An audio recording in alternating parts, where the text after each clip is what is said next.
full of frustration, full of despair.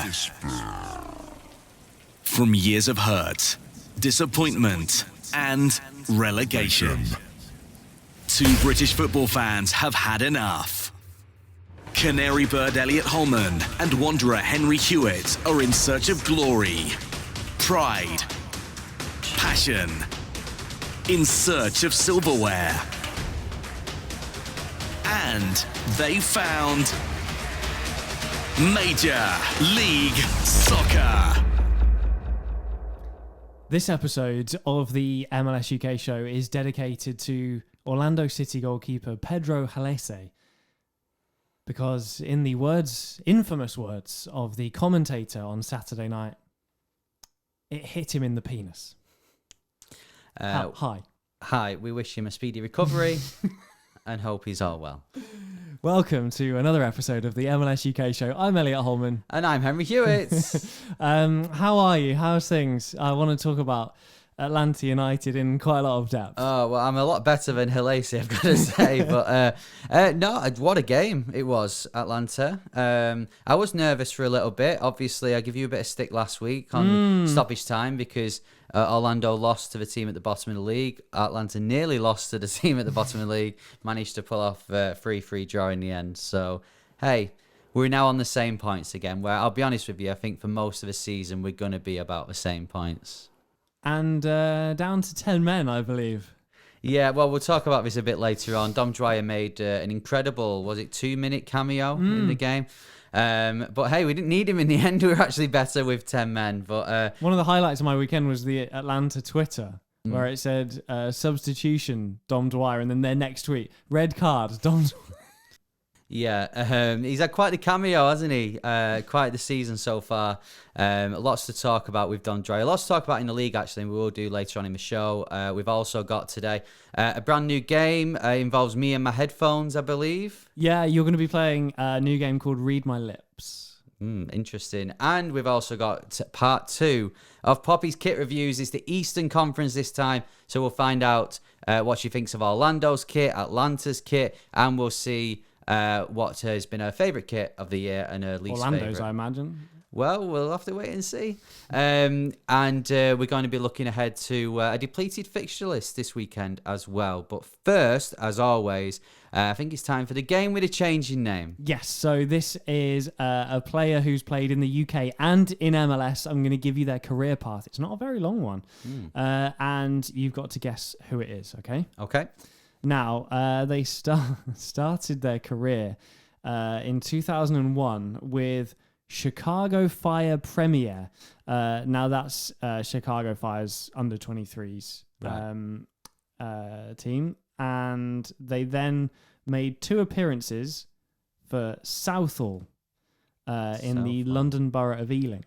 Okay, right. They then went to Northwood. I've never heard of any of these teams, I've got to admit. London Borough of Hillingdon. No. Before finally in 2004 joining Watford, and they played 183 times for Watford. Right, okay. Now we're talking. What position? Can you reveal that? I think they were a defender. Yes, centre back. Cool. And they then moved to MLS and played for Vancouver Whitecaps for 3 seasons and made 71 appearances. Right. Then retired, and that's it. I think I know this person. Did they also play for the US men's national team? They did, 25 times. Right, I think I know. We'll reveal all at the end of the episode. If you think you know, get in touch at MLS UK Show. Tweet us, Instagram us, tell us where you're up to in the podcast when you figure it out. Or you can comment below on YouTube if you're watching on YouTube. And a big hello to all our new viewers on YouTube and all our new listeners on your podcast provider. We've had a lot of people messaging us saying they found the podcast this year. So I hope you're enjoying it. Hope you'll enjoy Poppy's Kit Reviews Part 2 later on. And let us know. We always like receiving messages. Let us know if you've found the podcast and you're enjoying what you're listening to so far. Let's cross live to us in this studio, in these clothes, talking about our sponsor. Elliot Holman, Henry Hewitt, MLS UK show. Thanks, Elliot. Yes, we're here in the same studio, in the same clothes, to talk about Soccer 90, your one-stop soccer shop for all your MLS and European and national team merch. Yes, so much to choose from the website. And as well, if you type in MLS UK at the checkout, you get a 20% off discount courtesy of me, Elliot, and Soccer 90. So any kits that Poppy talks about today, if you see them on screen, if you watch it on YouTube and you think, I like that kit, I don't know what Poppy's talking about, it's available on there. Yeah, soccer90.com. And don't forget MLS UK at the checkout for 20% off. The MLS UK show. So let's have a look what happened this weekend in MLS. Where should we start, Elliot? A whole fixture list, a whole pretty much every team played. I want to start with the two early games if we can, because I was just saying to you, I had a really nice Saturday night. Bryony was away, so that probably contributed to a lot of it. I got a takeaway, Chinese. Thanks for asking. Right. What did you have? You don't need to ask that question. Okay, you know the answer. I know that's a lot then. I had sweet and sour chicken balls, chips, and sweet and sour sauce. Lovely. Now, I watched the Cincinnati game and I watched the New York City game dual screen. Loved it. Then I watched Orlando. And I just thought, what a great evening. I love it when the MLS games are on at a decent time. Yeah, it does help us out, doesn't it? And it's the same with Sunday evenings as well. When we get, we had an early evening game, Columbus, yeah, and we had a late evening game in Seattle. The LA Vancouver game was a bit too late, so but no, it is good that when we get this, and now I think the clocks have. I think we're in like a little week or 2 weeks where the clocks we're an hour closer to America. I think we go an hour. We get the hour, we lose the hour again next week. But no, that is very good. So I was out on Saturday night, so I was texting you, or I was reading the messages you were sending our other MLS UK. We've got a little messaging group with us. Red Bull Metro UK, Chicago Fire UK, Inter Miami UK, Orlando City UK, started a list now. DC UK. There's loads. There's probably loads I've missed out as well. But you were all talking amongst yourselves. UK NYCFC, who of course was watching the NYCFC game. So you're talking amongst yourselves, discussing what was happening. Let's start with FC Cincinnati 3, Inter Miami 1. I'll be honest with you, Elliot. I'm sick of talking about Inter Miami being negative. So should we just go on, talk... be positive then? Well, I can't be. So should we just talk about FC Cincinnati? Yeah, 2 wins on the bounce. That is significant because we've spent as much time as we have talking about Miami being rubbish as we have Cincinnati over the last couple of years. And that is a massive turning point. It's the first home victory at TQL for Pat Noonan as well. Is this the start of something, or do I stop dreaming now?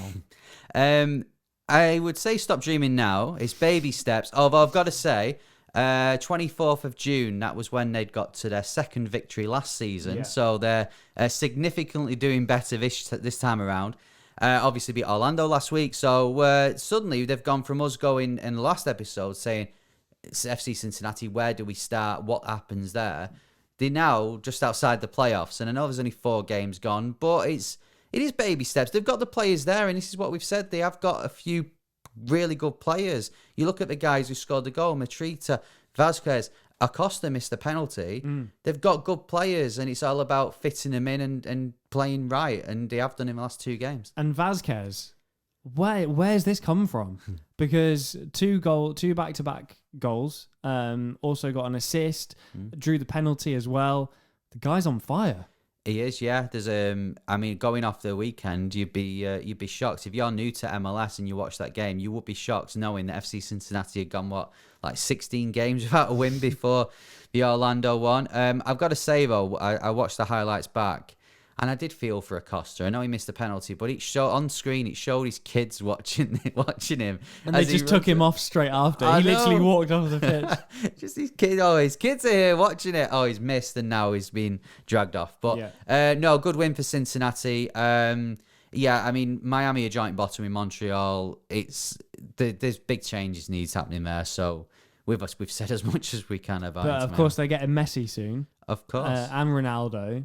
Yeah, not on DP contracts, which is impressive. No, you don't need to get them on a DP. That's fine. So let's talk about the other match that kicked off the weekend then. So New York City went down 2-0 at home to Philadelphia Union. Kind Castellanos, you were talking in your messages in the group about him, about his mentality, about his, when things aren't going right, maybe he loses his head a bit. Tell me about. I didn't watch the game. Tell me about it. What was happening? There's two aspects to it. Struggling to find the net, obviously, and then you could tell there was frustration with Heber, who they went to up top, and that just wasn't working. He was constantly in his ear. And then there was the classic Tati Castellanos, where there was the smallest little fracas, and then of course he's straight in there. And 2 minutes later, the fight's still going on, and you just think you're 2-0 down. You're wasting your own time at home. It's just. I said in the group, and I said to UK NYCFC, he's one of those players that's so difficult to like, because yes, he's got talent, but there's so much not to like in his game as well. He's one of those players that will scrap, will fight. He is cheeky and devious in his own way. He's sort of like Nanny times 100, I think. Yeah. So yeah. I don't know where I stand with him. I just fear there's all this talk about him going, but the value surely is just going down and down and down. Yeah, well, he has scored some goals in the Champions League, so I think he is still showing he can do it on a big stage. Obviously, in MLS, it's not quite happened yet this season. You would fancy that he would come good in MLS, surely, but. For NYCFC, they've obviously got the semi-finals coming up against Seattle in the Champions League, which is great for us because we'll at least get a finalist coming from MLS. They've got Toronto in the next game on the 2nd of April. Shall we just write off NYCFC until they've finished the Champions League run? It's often the case. You have to prioritise it, but normally we see prioritising in terms of the 11 that's picked, whereas I feel like when you've still got Heber and Castellanos and a really strong 11. I don't know what the excuse is other than the miles travelled and the distance is, maybe not focusing on MLS in training, focusing on how they're going to, travel and beat these teams. Maybe we've seen it before. We've seen teams like Toronto just ignore MLS. Yeah. Barely even turn up to MLS until their Champions League campaign is over. Maybe, and as long as their recovery is strong, that's fine. Because the Revs are struggling as well. Yeah, well, NYCFC find themselves in 9th, so they are still on the cusp of the playoffs. So I guess even if they lost to Toronto, it's still, there's only 5 games gone. You mentioned their Revs. They went to Charlotte. Charlotte won their first game in MLS. Well done to Charlotte. Let's talk about Revs first, though, and this comes off the defeat at home to RSL last week. They were 2-0 up, lost 3-2. A few Revs fans a bit disgruntled about what they're seeing at the moment, which is surprising, really, considering he had such a good season last year. I think it's because of the manner of the defeats. So, again, at the weekend, they had the lead. It was theirs. Heel with a penalty around the 50-minute mark. And then thrown it away again in spectacular style. This, the same as in the week against in the Champions League. So I understand why they're disgruntled, because they're coming off the back of a really good season, expectations really high, and if you're going to prioritize one of them, at least get one of them right. I think is the takeaway. If you're going to prioritize Champions League, go and prioritize the Champions League and do it and be successful. The manner of that. The way they threw that away was not good, and to then still have a pretty strong team playing at the weekend in Charlotte, a new team to MLS who no one really thought were going to get any results. To lose 3-1 is really disappointing. It is. I think Charlotte showed against Atlanta, even against LA Galaxy. I know we discussed on the last episode that it was like an FA Cup game here in England where a lower league team's facing a Chelsea or a Man City, where it's defence most of the game, and then they ended up losing 1-0. But in the game against Atlanta, they got it back to 1-1. This one, they're showing that they're getting used to the league a bit. Soderski got his first 2 goals for Charlotte, and Bender got the other one. Looking okay on the pitch, looking good. Off the pitch, they were getting a bit of stick on social media about the fact that they went from whatever it was, 80,000 against LA Galaxy to a lesser attendance against Revolution. But to me, the atmosphere still was great. It looked brilliant. Yeah, you're never going to retain that. Atlanta didn't, Orlando didn't. It's happened, the whole way through MLS and inaugural games. That's always been the case. You're never going to draw people in, week out. There's still teams now that struggle with attendances. People say that the games are at stupid times, or places like Florida, it's too hot to go to a game when you've just finished work and you've got your suit and tie on. I understand, but you're never gonna fill that again. That would be ridiculous. But what's important is that core group of supporters stick around, create that atmosphere week in, week out for them, and that's a great result. Yeah, it is. Yeah, a really good result, and you start to think, what can they do? Can they be more successful than Austin last year? Well, I think you look at the way they've played the last few games. I think defensively they're still a bit naive in patches where they could come unstuck there. If they face a really good team, that's where you might see them lose 4 or 5-0. But up front, where we didn't see from Austin last year, they went so many games without scoring. Charlotte, they've scored 4 goals in 4 games now. I know they've only come from 2 games, but the last 2 games, they're just showing that they've, especially against the New England Revolution, they took the goals really well. So maybe if they are scoring goals, maybe we could see them do a better effort than Austin and perhaps maybe push the playoffs. I'm liking what I'm seeing though, because I think maybe we were a little bit harsh on them. I think when you looked at the roster and saw that they'd missed out on some real key pieces, I don't think anyone expected anything. 3-1 win against the Revs. It's impressive. It is impressive. Right, let's move on then to... I tell you what, let's go to Toronto 2, DC United 1. This was on Saturday evening as well. Canuse scored the opening goal for DC, and then Pozuelo got his equaliser, first of the season, and then Jonathan Osorio made it 2-1. Toronto needed that, didn't they? First win of the season. It's pushed them off the bottom of the league. 4 points now. Yeah, absolutely. I think this was the point where you start to get really worried. I know Seattle were going into the weekend without a win, and you're sort of looking around at the teams at the bottom thinking, is this going to be the week, or are we going to start to really worry about what's lying ahead in our season? Big win for Toronto, puts them 11th, and ultimately already pulling a gap on Miami, Montreal, who have got 1 point, and you start to look at it and think, yeah, okay, maybe it's not going to be such a disaster after all. Let's talk about Montreal then. We'll do the Saturday matches first. Obviously, we have mentioned the result, 3-3, Atlanta.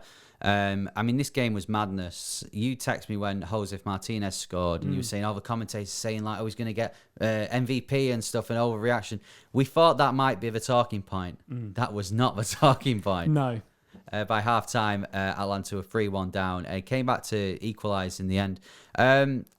We've mentioned Dom Dwyer. We've talked about... we're going to talk about Atlanta in a moment. Just from a Montreal point of view, how damaging can this be for them? Because they've not had a great start anyway. They haven't had a great start, but I think there's 2 ways to look at this. You can be positive and say Atlanta, one of the most difficult places to go and get a result, and they were 3-1 up. You can take that as a real positive, but then the home side went down to 10 men and they still threw it away. I think that is worrying. I think it started the second half as well. For me, of what I've seen of it, I felt Montreal were going to make it 4-1. I know Atlanta was pushing, but you could just sense that Montreal were going to hit them on the break. It didn't happen, and they got the goal. Almeida got his first goal for Atlanta, which was a great. He took 2 players out the game, and then put it in from 20 yards out. Brilliant. And then Brooks Lennon with a free kick. To concede a free kick in the last minute as well, you've got to be disappointed, because it wasn't as if it was like on the edge of the area. It was quite far out. Yeah, it's simple. In that situation where you are hanging on a little bit, you don't give away free kicks on the edge of your box. You try and get a possession, you try and get it as far away from your own goal as possible. It's soccer ball 101. So they will be disappointed with the way that was thrown away 100%. And I don't really know what to make of them. No, I don't either. I think going off the first 4 games, you would expect them to struggle.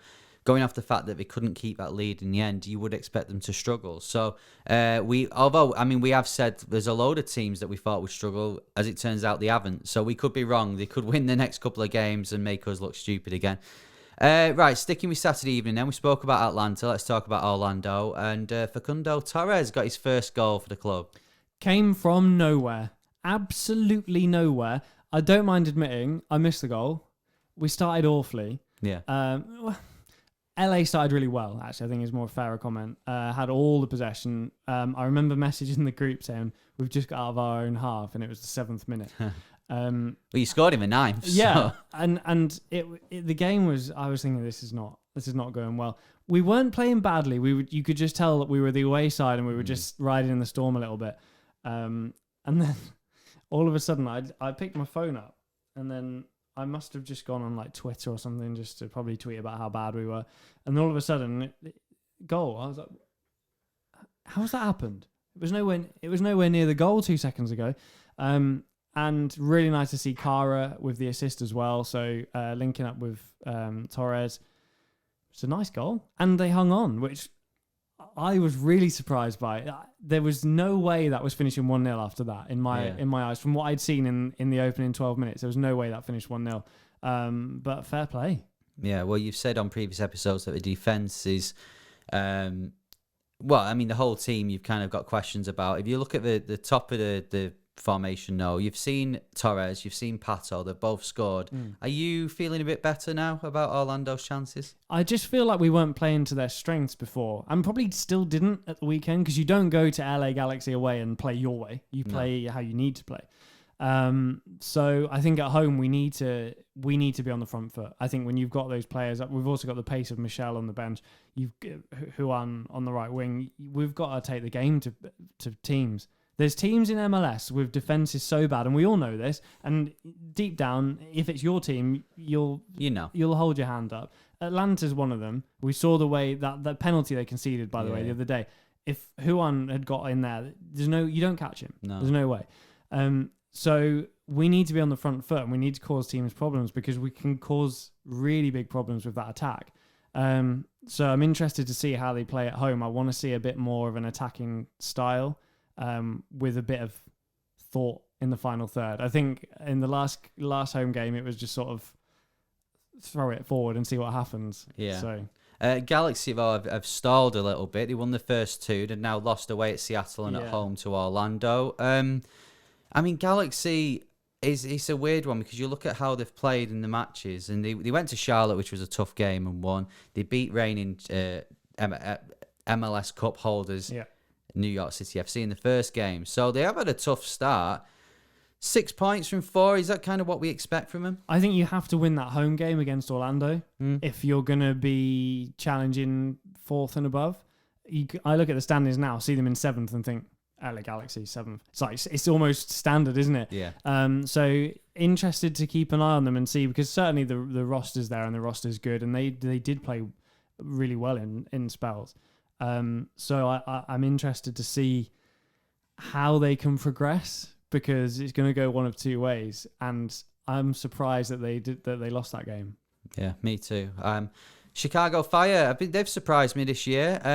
They won 3-1 at the weekend against SKC. A perfect day for them. Shabilko scored his first goals, and then Shaqiri got his first goal from the penalty spot. They're 3rd in the league. Now, after the last episode, Fire in the UK, the Chicago Fire UK Twitter account, give you a bit of stick, because we were saying that Chicago were boring because they had 2 0-0 draws, and yet praising other teams for not conceding. So let's give them credit then. They've done well, the 4 games, and now they've got their big new signings scoring goals. It's all rosy in the Chicago Fire garden. I mean, we've been booing 0-0s for 5 seasons, so we have. It's nothing personal. Good to see Shabilko off the mark, and we know he can be really dangerous, really good finisher, great composure. Really like the signing for Chicago. I really do. I think it shows it's really, really bold. It shows a lot of intent that they went out and got him, and it's good to see that's finally working. Shaqiri as well, getting off the mark. Confidence player. Yeah. So going to be massive for him. I really like the partnership of him and Shabilko. And I think 4 years ago, if you said to me that Jordan Shaqiri would be a supplier to Kasper Shabilko, I'd be like, what's going on? I'd be like, that's going to be tough to say. Yeah, it's definitely tough to say. But I really like it. I'm here for it. 8 points from their opening games. The chasing pack: Atlanta, Orlando, New York. Chasing Chicago for the first time in a long time, and they look good. There's not a false position. That's the key. That's the key here. Haven't conceded a lot, and now starting to score.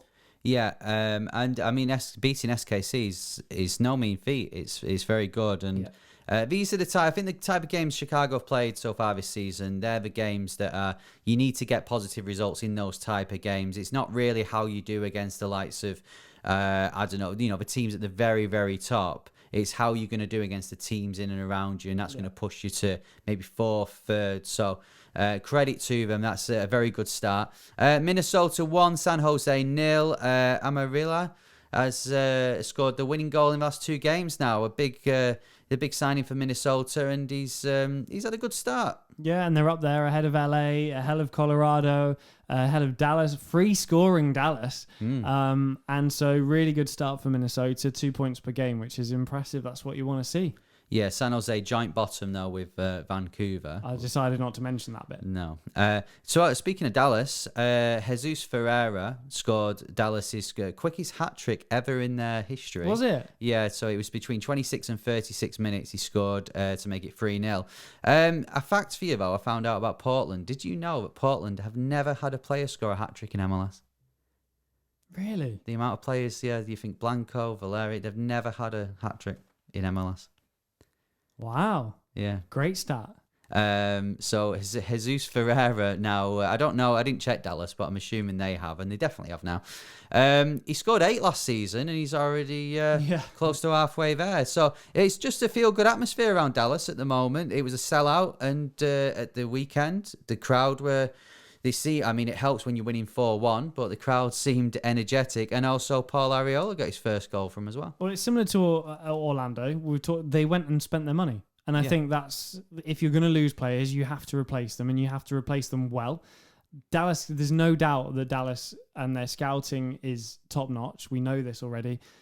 So give them money to spend. They will spend it well, and it's working for them. It's a really good start, and they'll have teams worried.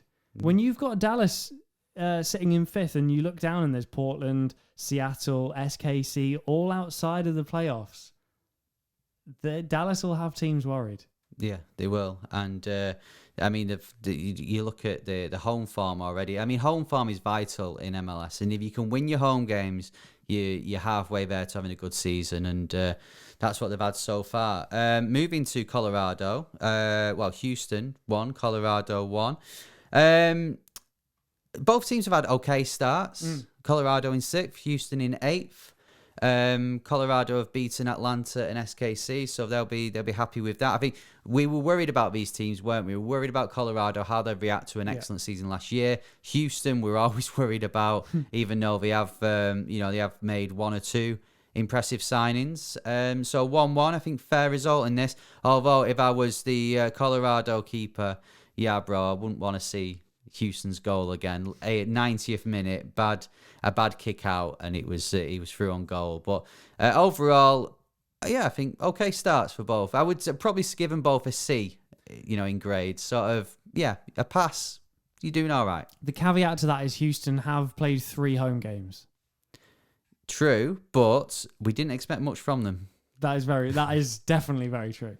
RSL 2, Nashville 1. RSL, this is a team that we didn't actually expect much from. We were worried about them. Second, and this proves once again that we don't know what we're talking about. There's always that team, isn't there? It was Colorado last year. It's probably Colorado the year before, actually, as well. But a team where we expect nothing from, and they end up having a great season. So Bobby Wood opened the goal scoring after 2 minutes for them. And then Schmidt with the winner to make it 2-1. Let's talk about Nashville, though. Mukhtar hasn't scored yet, but he has been assisting. I mean, if you look at him compared to Castellanos, at least Mukhtar's getting those. He's contributing in that way, isn't he? Yeah, and they haven't got the distraction of Champions League, of course. So you'd expect them to be a little more focused. I'm surprised to see them down there, but they are in good company. They're in between Seattle and Sporting Kansas City, so it's not like they're the only ones having a bit of a disaster. No. And Dax McCarthy, he released an apology video for his stamp. Very aggressive, Dax McCarthy. Another stat I found was he hadn't been sent off in 400 games. He's now had 2 in the last 12. Wow. So he's changed a bit as Dax since he's gone to Nashville. A bit more bite about him maybe. But he's apologised. You can tell it was just frustration, wasn't it? Yeah, not to be rude. Maybe age catching up with him a little bit. Frustration of not being able to keep up maybe as easily.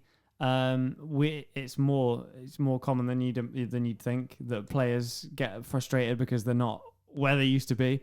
But yeah, very unlike him, I would say. RSL have now beaten Seattle, New England Revolution, and Nashville. Yeah, very good start. That is a very good start. Now we're moving on to Sunday evening. Red Bulls 1, Columbus 1. To be honest, you might as well have just not watched the first half of this because all the action happened in the second half. I saw it was 0-0. I turned on. Yeah. And I don't even... this is bad, okay? And I admit this is bad. I don't even know who it was. I turned it on and Columbus were clean through on goal from the halfway line. You might be able to enlighten me on who this was. I think I will. Clean through on goal. And I thought, well, I'll turn this on at the right moment. I was like, go on. Took it around the keeper and then missed. Etienne Jr. it was. I turned it straight off again. I was like, I can't deal with this. Against his former club, Etienne Jr. But just before that, Zardes, I'm sure you've seen that chance. Yeah.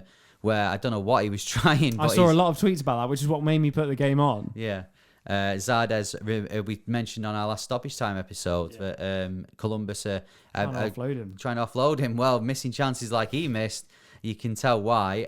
He's trying to hurry the process along a bit. He is, yeah. I don't know if it's going to do him so well with other teams watching him, but maybe Columbus will get him out the door quicker. But then Tom Barlow got probably the scruffiest goal of the weekend to make it 1-0. And you think, the chances Columbus have had, they've lost out, but no. Darlington Nagbe scored the second scruffiest goal of the weekend in the 95th minute to equalise. These two sides are doing really well. Red Bulls are 4th, 8 points. Columbus are 2nd on 8 points as well. And goals for both. Goals. Very similar records. I think Columbus have got 2 more. They've scored 2 more goals, but Red Bulls have conceded 1 less. Yeah. Good start. A draw, probably based on how they've done so far this season, probably a fair result, really. Yeah, both played 2 at home, 2 away. Good to see them doing battle early doors. Seeing 2 teams like that, he think will be there or thereabouts. Yeah. In the top 4 places, and it was as it was 0-0 for so long, you can tell it was an even game. If you had to pick one to finish above the other right now after 4 games. Columbus. Yeah? Yeah. You didn't even think about that? No, I think they've got better individuals. Red Bulls have done really well. Red Bulls, I've got a soft spot for Red Bulls. The amount of UK players they've got. Yeah. Like Tom Edwards played, Lewis Morgan played, Ashley Fletcher, Drew Yearwood. So yeah, they've got British players there, UK players there that we have a big interest in. But I just think Columbus, with the players they've got, the head coach, I could see Red Bulls finishing 4th. I think they'll make the playoffs, but I could also think they could finish 7th, whereas Columbus had fancy to finish 1st or 2nd this year. Bit more about them. Yeah, what about you? Do you agree? Yeah, I do agree. I think the individual talent on the roster is maybe stronger. I just like that there's goals. Yeah. Right, penultimate game of the weekend. Austin 1, Seattle 1. On the last episode, you were getting very excited about Austin, and I said, well, next 2 games, they've got Portland and Seattle. Let's see. Now what? No, they look very good. So, I'll Are you joining me on the train? Joining you on the Austin train, which is dangerous, actually, because when we're both on a train, it's then going to fall off the tracks at some point. Derails spectacular. But no, good for Austin. And Seattle as well. You know, they started with 2 defeats, then they beat LA Galaxy and drew away at Austin, so they've stabilised a bit as well. Yeah, and it's important to know, we keep saying about Portland and Seattle being outside the playoffs. That is down to Austin nicking points off both, basically. That's true, yeah. And the final match, LAFC 3, Vancouver 1. Vancouver went 1-0 up in this game. Tristan Blackman, if there were anyone going to score in that game, it was going to be him. He made it 1-0 to Vancouver, and then LAFC woke up, I guess, and won the game 3-1. Yeah, goals after that. What do we think about Vancouver? Well, the bottom of the West, 1 point so far against New York City FC, to be fair, but it's not good, is it? We look at RSL and think the momentum from last year, they've carried it on. We look at Vancouver, who didn't do as well in the playoffs, but they still had momentum, and it's just stalled a little bit. I mean, realistically, though, I know they've got some good players. They've got Ryan Gold, but should we expect that much from Vancouver? Well, they're already. You can say it's early because there's only been 4 games, but they're already. They'd need 2 games in hand and to win them both to catch up to LA in the playoffs. So you're already starting to think, are they out of the? Are they realistically out of the hunt for the playoffs? Not mathematically, of course they're not, but realistically, when you look at the roster and you look at the point, I was going to say point that they've got. Are they in the running? Are we writing someone off this early? I don't think we can. It's MLS. You sure? On. No, I think right. we can't write them off. But you wouldn't write off. You wouldn't say you wouldn't worry about San Jose so much. But what I'm saying is Vancouver with that roster. You think they've got a chance still? I think anyone's got a chance, but at the same time, I am worried about them. So that's probably my answer. I'm sitting on the fence. I'm going, they could make it, but probably at this moment in time. In any other league, no. No, definitely not. LAFC got the win. Ryan Hollingshead with first 2 goals for LAFC, and then Carlos Vela with his goal in between. Top of the West, LAFC are back. They are back. New management. I think that's probably what LAFC needed, was just a new voice in the locker room, and it's paying off at the moment. They've got 10 points. They played a game without Carlos Vela as well. Yeah. Obviously got a hat-trick in the first game. Yeah.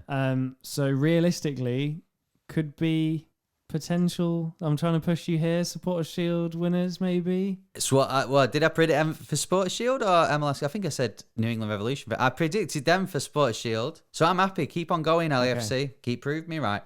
Right, we've got Poppy's kit reviews coming up very soon, but first we're going to play a brand new game.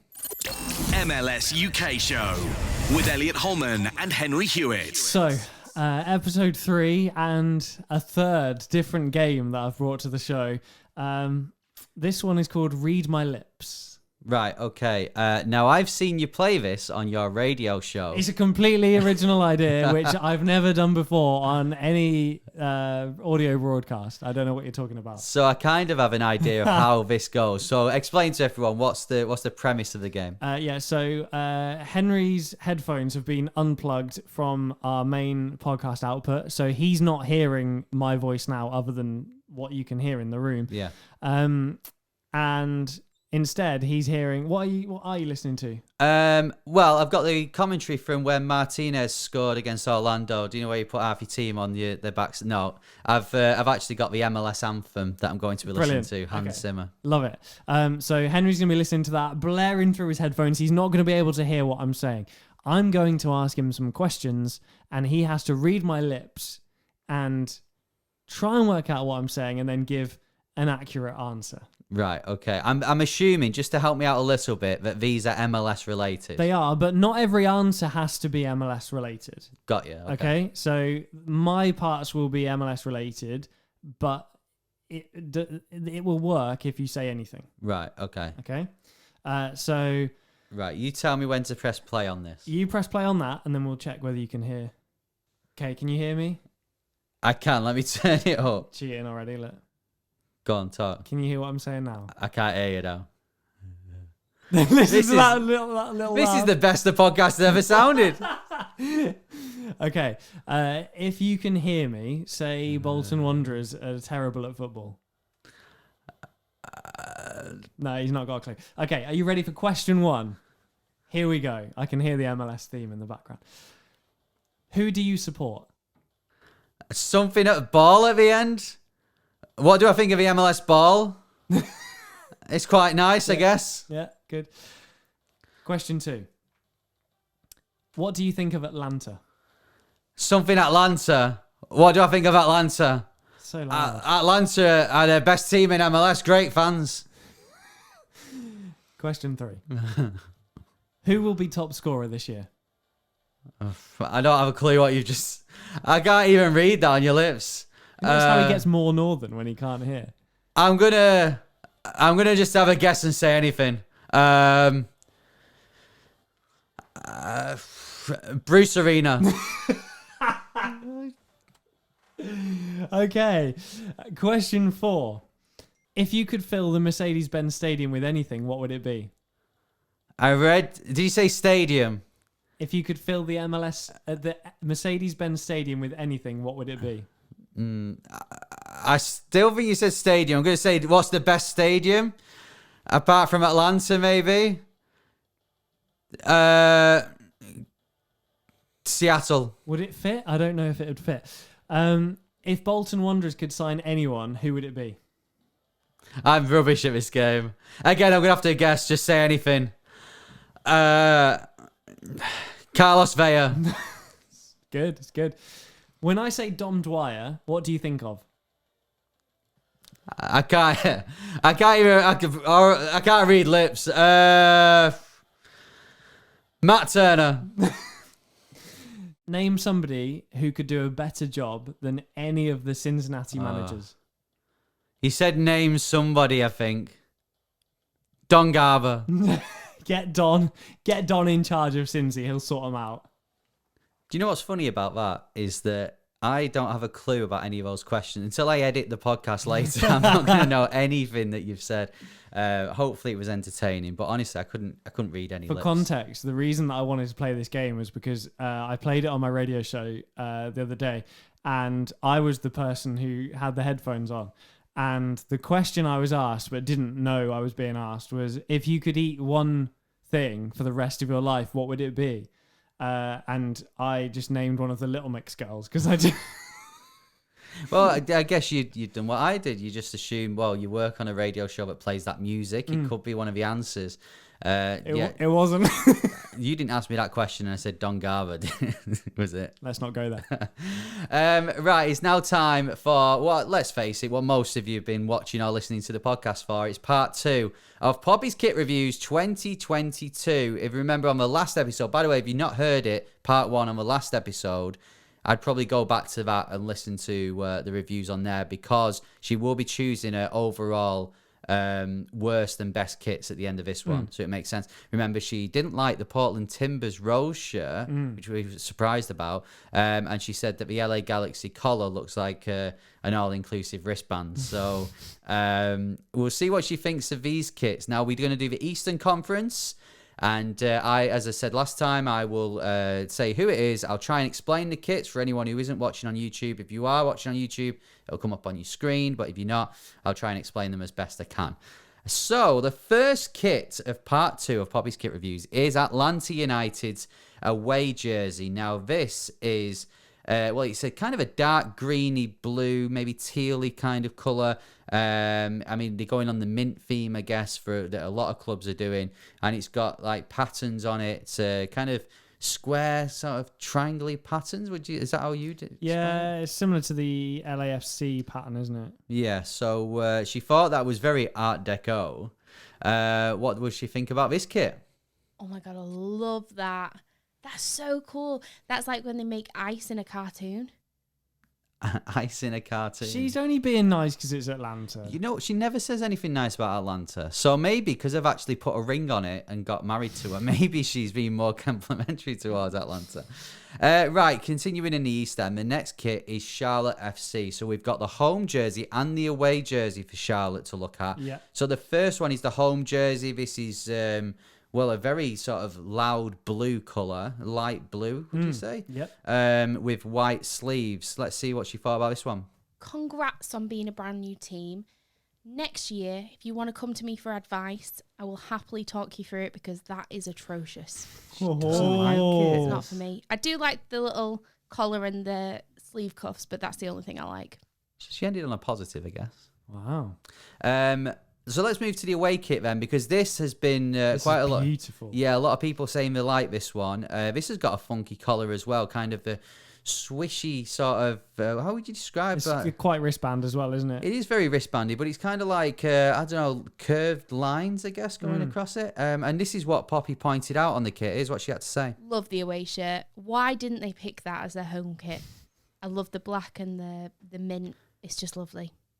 Love the collar. Oh my goodness. It's like when you've been looking at the light for too long and you get all the stars in your eyes.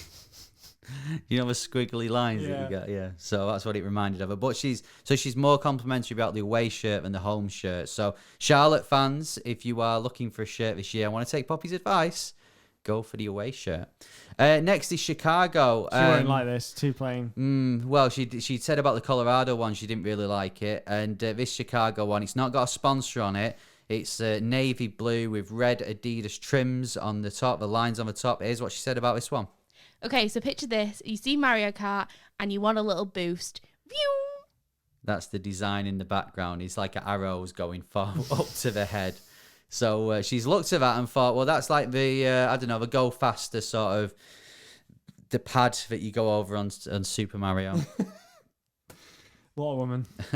Next is FC Cincinnati. It's just, you know what you're getting with FC Cincy, orange with blue collar and bottom of the sleeves. Here's what she said about this one.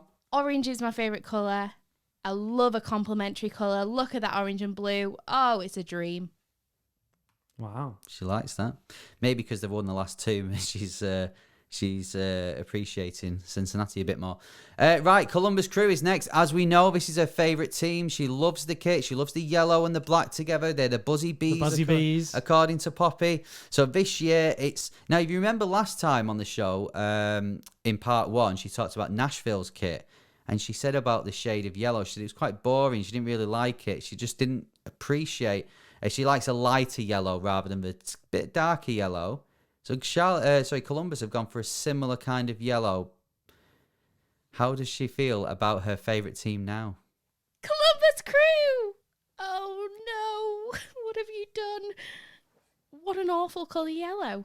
Every year they have such a lovely yellow and black design, and this year the yellow is not for me. It's awful. That would look better on a goalie, if anything. I don't think I can support you this year if you're going to be wearing that. Oh, no. Wow, she needs a new team now. She does, yeah, unless they come back next... Well, 2 years. They'll be wearing that for 2 years. 2 years of that. Wow. Right, next is DC. It's their home jersey, so it's all black. Here's what she said about this one. DC, you're just classy. Just like an elegant black little dress, isn't it? I love the little stripes down it, but my fear would be that somebody would think you were a referee. Yeah. So. I find this one quite boring. Do you? Yeah. Is it the lack of a sponsor? I think there is something in the lack of sponsor. The MLS sponsors aren't normally too bad. They're not too garish. No. So they do normally bring a bit to the shirt. It's not for me, that one. Wow. Well, let's see this one. If you're looking at DC and saying boring, I think a pink kit is anything but. So this is Inter Miami. She has said she loves the pink training top of Inter Miami. So how does she feel about the shirt? You know what? Only manly men can pull off pink. So only manly men play for Inter Miami. What do you think, Elliot? It's not, the collar's not for me. How do you feel about a collar on it? Because I like it. I like a collar on a football shirt. Yeah, but I think it has to... I don't know. I think that there's something going on with the angles of that one that's not quite right. I'm not a fan of that, to be honest. I've got to say, I do like Inter Miami's kits. I even liked the sort of... Was it the silk number? No, that was horrific. No, I liked that. Don't get me wrong, if I was to buy one and wear it, I wouldn't wear it in the rain. I don't know how I'd look with that. But I quite liked it. So I like this one. I like what Miami are doing. I like the colours. Next is Montreal, their away shirt. And God, how do you describe this? I'll let you describe this one. Well, it's marble. It's like a dark white. Arsenal had one, didn't they? Similar. Yeah, so it's like, is it dark white or grey or silver in the background? Then a navy blue marble effect on it, which that's what Poppy's pointed out, the marble effect. But he's took her to a very odd place, this one. This just reminds me of like when you've got that like sad playlist on and you're sitting on a bus and the rain is like pouring down the window and you think you're in a music video. That is where her head goes, is that she thinks that she's on the bus, I don't know, coming home from school. She's been dumped by a boyfriend and it's raining and she thinks she's in a music video. I can see that now. My mind went to marble, Yeah. but yeah, no, I can see what she's gone for there. You know your pop music. What song would you, if that's the way we're going with it, what song do you think? Oh, it's got Adele written all over it. Yeah, very much so. Adele. So you're listening to Adele. You just broke up with your partner. You're on the bus and it's raining. That's the Montreal shirt for you. Right, next is New England Revolution. Not going quite well on the pitch for them at the moment, but how does Poppy feel about their kits? The only good thing about that shirt is the red bit round the collar.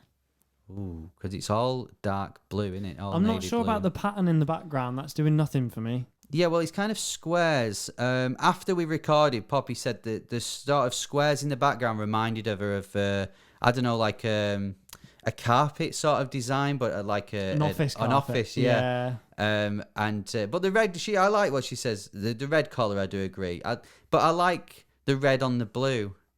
Maybe they should have done that throughout the shirt. I don't know. Now, let's talk about NYCFC.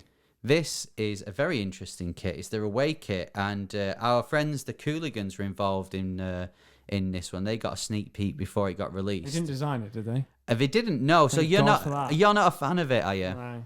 It's orange, and it's kind of got the it's navy blue down the middle. It's like lightning bolt down the middle, but then it's kind of a spray paint effect. Would you say on the other half of it? Yeah. But what does Poppy think? Oh, I just love that design.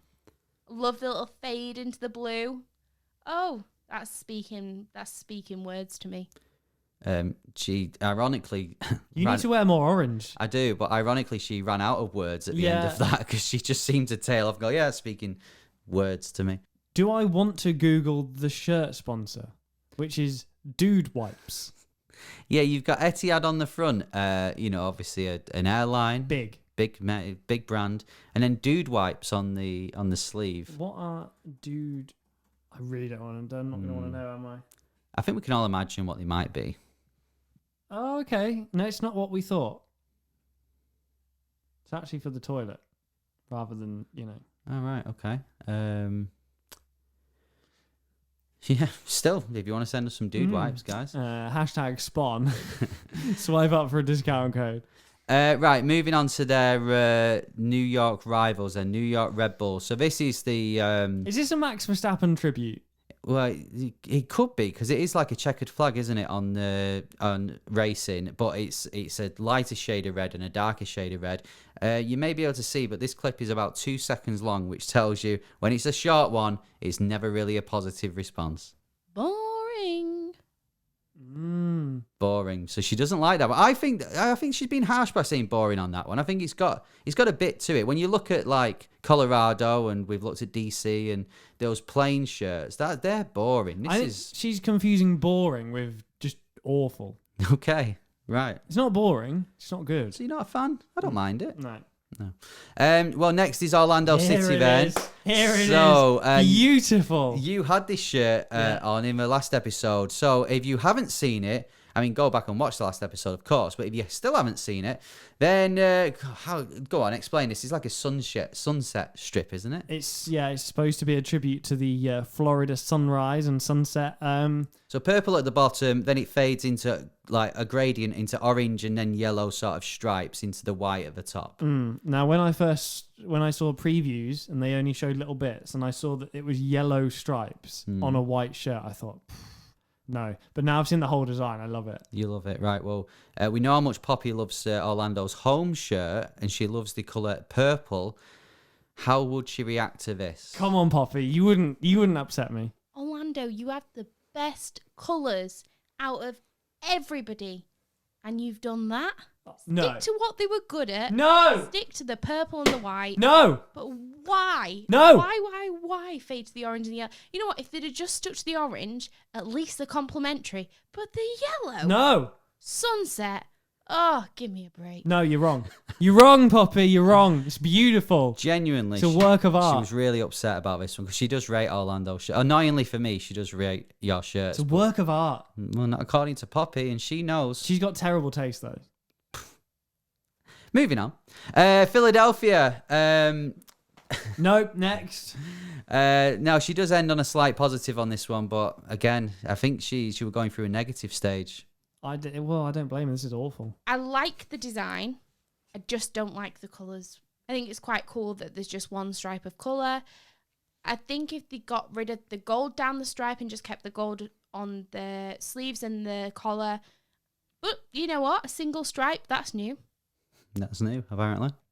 Right, next it's Toronto FC. This is the last shirt of the year, the last shirt she's going to be reviewing. So before we hear whether Toronto has made her favourite kits or her worst kits, this is what she's had to say. Now, before you press the button, got to say it's kind of two different shades of grey, where you've got one half, you've got a darker grey, half, you've got a lighter grey, but the sleeve on the one side is the same as the colour on the other side and vice versa.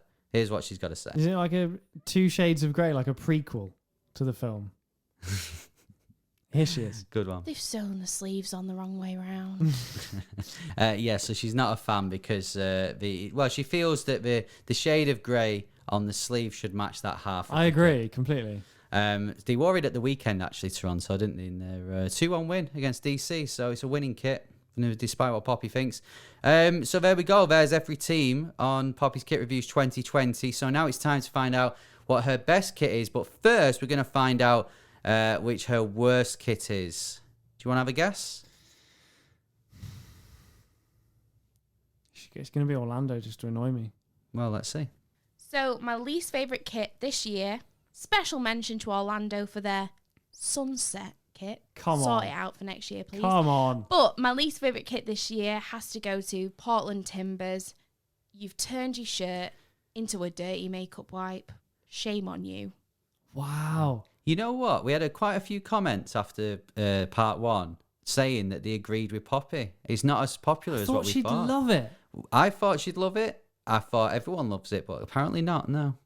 They wore it at the weekend and lost, so it's a losing kit for them. Dirty dude wipe. Oof. Moving on. Right, it's time to pick her favourite kit. Do you want to have a guess at what her favourite kit might have been? Trying to think of which one she liked last time. She loved, I think it was LAFC was her favourite one last time. The Art Deco. Let's find out. Here we go. So my favourite for this year, I just want to give 2 special mentions to the New York City away shirt. No. I love the orange Sincere. zigzag, so cool. And the LAFC home kit, love that also, super cool.